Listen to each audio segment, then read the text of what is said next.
আমার দুইটা মেয়ে, ছোটটা আমার এখনো পর্যন্ত চেনে না। কি দুঃখ আমার মনে। ও মনে করে যেরকম বহু হুজুরা 3 বছরে আমার বাড়িতে এসেছে দেখা করার জন্য, এইটা ওই রকম একটা হুজুর। বাংলার মুসলমান আমি আর যাই করি না কেন, আমার তো মনে হয় আমার নামের আগে একটা আলেম শব্দ লেখা আছে। একটা বছর এমনকি আমি একেবারে অপরিচিত না। এদেশে যদি 100 জন মানুষ পরিচিত থাকে, সবাই চেনে থাকে, তার ভেতরে হামজা একজন। রাস্তা দিয়ে আসলে মায়ের কোলে বসে বসে হামজা হুজুর আসছে, আমার পেটের ভেতর থেকে শুনে আসতেছে হামজা নামে একজন আছে। ওরা জানতো না, ওরা জানার পরেও মানুষগুলো যে আচরণ করেছে, আমাকে যতই বলেন মাফ করে দেন না, আমি মাফ করবো না। আমি মাফ করে দিই। আমার স্ত্রীর 3টা বছর আপনি নষ্ট করিয়েছেন। জেলখানা থেকে বেরিয়ে যেদিন বাড়িতে এসেছি, আমার বছর হুজুর আপনি আমাদের বাড়িতে আসেন, চলো। এখন আমাকে ডাকে না, কাছে আসে না। আমার সাথে যা যা করেছেন আমি চাই প্রতিটি জালেমের সাথে যেন আল্লাহ এইরকমই দেশে করে। এগুলো যদি না করে ছেড়ে দেন, তাহলে জুলুম আবার আসবে। এগুলোর বিচার যদি হয়, জালেমদের এই দৌরাত্ম থেমে যাবে। আল্লাহ রাব্বুল আলামিন জানিয়েছেন জালেমদের সবচেয়ে ভয়ঙ্কর পরিণতি, ইন্নামাস সাবিলু আলাল্লাযীনা ইয়াযলিমুনান নাস। সূরা সূরা 25 নম্বর পারা 6 নম্বর পৃষ্ঠা 13 নম্বর লাইনের 42 নম্বর আয়াত। এটা তাফসীরুল কোরআনে আছে, ব্যাখ্যাটা আমি খুব ভালো করে দেখেছি।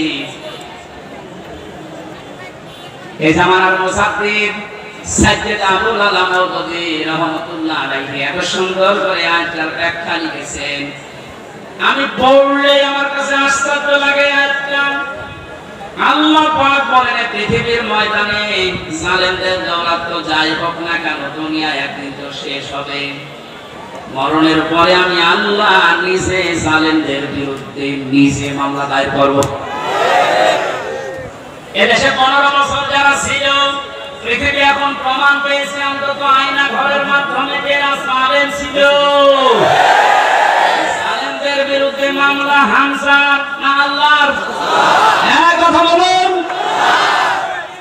এটা নির্দ্বিধায় এখন বলতে পারি, এদেশের দায়িত্বে যারা ছিল, বিশেষ করে 1734 জন মানুষ, একেবারে ওই উপর থেকে শুরু করে আমি নিস্টার বললাম না, এ পর্যন্ত 1734 জন মানুষ দায়িত্ব পালন করেছে মেন জায়গায়। এই 1734 জন প্রত্যেকেই জালেম এবং জালেমের সহযোগী। এরা সব হামজার মামলার আসামি। কার? বলেন। আল্লাহর মামলার আসামি, তিনি নিজে রায় দেবেন, নিজে বিচারপতি, তিনি বাদী। যে মামলার বাদী যত কঠিন হয়, শক্ত হয়, মামলা কিন্তু এরকম ঝামেলায় পড়ে। আমি তো বলেছিলাম, আমার মামলা যদি রবিউল জাহাঙ্গীর স্যারের মতো এইরকম মানুষকেও মামলা দিত, টাকা পয়সা দিয়ে কবে আমি বের হয়ে চলে আসতাম। যে এমন মানুষ মামলা দিয়েছে, টাকা খাবে না, কারণ টাকা খেতে খেতে আর জায়গা নেই। তার পিয়নের 400 কোটি টাকা, আমার কাছে কয় টাকা খাবে? এই জন্য সিএমএম কোর্ট, জজ কোর্ট, হাই কোর্ট মিলে আমার মামলাটা 30 থেকে 31 বার উঠেছে, এরপরও জামিন হবে না। বলেন তো কোথায় পৌঁছেছে বিচার ব্যবস্থা? এটা মূল্যচুরি মামলা। মূল্যচুরি না? মূল্যচুরি করলে এটা অপরাধ হয়। আর আমার কিচ্ছু জানি না এই বিষয়ে। কোন পাগল ছাগল নাকি একটা কাশি ধান কাটা কাশি নিয়ে গেছে সংসদ ভাঙার জন্য, পরে কালকে হাজির করেছিল কোর্টে। আমার পাশের বাড়ি, আমার ছেলে না, আমার নাম বলতে কি করি, আমার বলতে বলেছে। জজ সাহেব যে হাসছিল কালকে পরশুদিন, একেবারে খালাস দিয়েছে এমনি না। বলছে আমি কি দেখে বিচার করবে, মামলার কোন মার ম্যাটারেস নেই, যা সব শেষ করে দিলাম, মামলা বলতে আর কিচ্ছু। অথচ কয়েকদিন আগে সিঙ্গাপুর গিয়েছিলাম, এদেশের জালেম যারা ওই দেশে এখন আশ্রয় নিয়েছে, ওরা ওই দেশের মন্ত্রণালয়ের কাছে, পররাষ্ট্র মন্ত্রণালয়ের যারা দায়িত্বে আছে ওদের কাছে নালিশ দিয়েছে হামজার নামে, ওর মামলা আছে বাংলাদেশে, আর ওই দেশে আছে, কথা বলবো কি করি? শয়তানি করার জায়গায় দেশে আর পাচ্ছে না, এখন বাইরে শয়তানি করছে।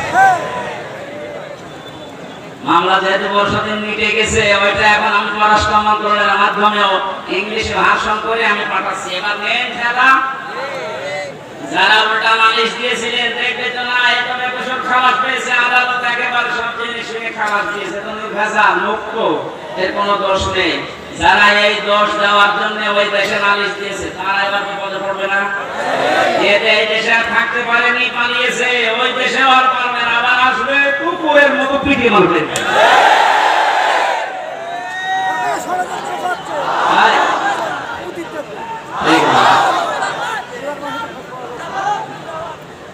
সাথের আবাসে এজন্য মাসলুমের দোয়া, বরদোয়া থেকে আমাদের বেঁচে থাকা দরকার। জালেমদের পরিণতি এত কঠিন এবং ভয়ঙ্কর, আল্লাহ নিজে যেহেতু মামলা দিচ্ছেন, যারা জালিম এই জালিমদের পক্ষে থাকলে, সাহায্য করলে, সহযোগিতা করলে যেহেতু ঈমান নষ্ট হয়ে যায়, নবীর উম্মত থেকে বের হয়ে যায়। এখনো পর্যন্ত যারা জালেমদের পক্ষে সমর্থন জানাচ্ছেন, স্ট্যাটাস দিচ্ছেন, ভিডিও কলে কথা বলতে বলছে, আপা ভয় পাবেন না, আপনি ভয় পাইলে আমরা ঘাবড়িয়ে যাই।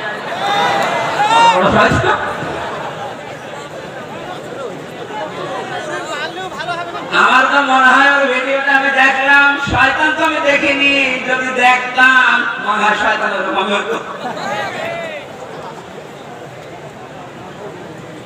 এখনো পর্যন্ত যদি জালেমের কেউ সাপোর্ট করেন, এখানে কেউ থাকেন, আপনি তাওবা করেন, নাই তো আপনিও বেঈমান হয়ে মরবেন।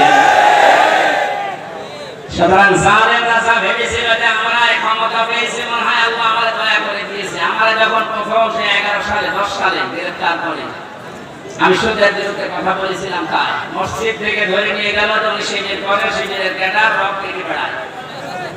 আমার ওসি সাহেব নিয়ে গেল, প্রথমে সেই আয়াতটা ধরছে যে কুলিল্লাহুম্মা মালিকাল মুলকি তুতিল মুলকা মান তাশা ওয়া তানজিউল মুলকা মিম্মান তাশা ইলা আখির আয়াত। উনি টেবিলের নিচে এভাবে খাতা রেখে বাংলায় লিখে নিয়েছে, আমার সামনে বসিয়ে বলছে, হুজুর এই আয়াতটার বাংলা বলেন তো। ঠিক আছে বলছি। আল্লাহ পাক বলেন, যাকে ইচ্ছা আমি ক্ষমতা দেই, যাকে ইচ্ছা ক্ষমতা থেকে নামিয়ে দেই। এতটুকু বলার পরে বলছো, হুজুর দাঁড়ান, যা বলছেন এটা ঠিক আছে না, এটাই তো কোরআনের অর্থ। হাসিনাকে আল্লাহ ক্ষমতায় বসিয়ে রেখেছে, এটা আল্লাহ রেখেছে, আপনারা ঝামেলা করেন কেন? নাম দিয়েছে ঠিক আছে, কত বড় মুফাসসির।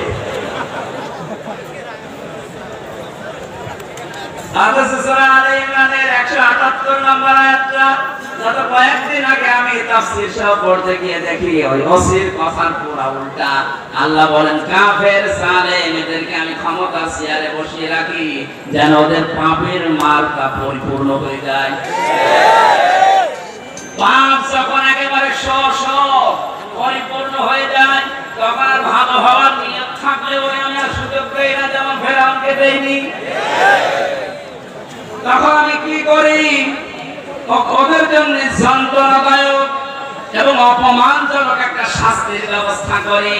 আমার মনে হচ্ছে পৃথিবীতে আল্লাহ যদি কিছু নাও দেখায়, ইনুর সাথে যা দেখালো আমার জীবন হয়ে গেছে। এই শয়তান আমার এমপি থাকাকালীন কুষ্টিয়ায় ঢুকতে দিত না, যত শিবির করে ও ঢুকতে পারবে না। এই যে হানিফ আমার চাচা, নিজের চাচা আমার দাওয়াত দিয়েছে খাওয়ার জন্য, যদিও সে আওয়ামী লীগের চেয়ারম্যান। আমি খাবার খেতে গেছি, উপর থেকে ওই কল দিয়েছে, হামসাকে কেন আনলেন? বলো আমার ভাইয়ের ছেলে ভাতিজা, ওই কাজ দেবো না। না, আওয়ামী লীগ করবে, কোন শিবির জামাতের লোককে বাড়িতে খাওয়ানো যাবে না। আপনি কোথায় পৌঁছিয়েছিলেন? আপনার এই কারণেই তো আল্লাহ এত নিচে নামিয়েছে। এখন কুষ্টিয়ার বর্তমান যে অবস্থা, কান খাড়া করে শোনেন, খুলনার বিভাগের মানুষেরা, কুষ্টিয়া আমাদের শেষ জেলা, এই বিভাগের যা করেছে আমি যতটুকু দেখতে পাচ্ছি এখন কুষ্টিয়ায়, এই যে দুইজনের নাম বললাম, এরা যদি একা একা বের হতে চায়, মানুষ কি কিনে ফেলবে। পুলিশ নিয়ে বের হয়েছিল আদালতে, তাও মানুষ টিম নিয়েছে, লাখ